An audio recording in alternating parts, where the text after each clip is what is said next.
সাপ, ঠিক কিনা? মানুষ নাই তো এইগুলা থাকে। রাসূলুল্লাহ বলেছেন যেই দেহে কোরআন নাই ওই সারা বাড়িতে, বিরান বাড়িতে, উজাড় বাড়িতে যা থাকে, যে দেহে কোরআন নাই ওখানে তাই থাকে।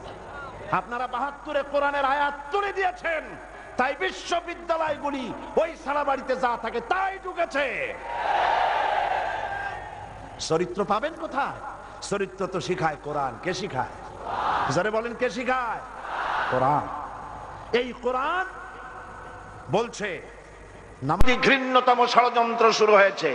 এই মহা ষড়যন্ত্রে মোকাবেলা করার জন্য আমি দেশের আলেম ওলামা, পীর মাশায়েখ, ইসলামী চিন্তাবিদ, ইসলামী বুদ্ধিজীবী, ইসলামী ব্যবসায়ী, ইসলাম দত্ত এবং এখানে কোরআনের রাস কায়েম করার জন্য আমরা আমাদের জীবনকে বাজি রেখে আমরা সংগ্রাম চালিয়ে যাই। আপনারা কি রাজি আছেন?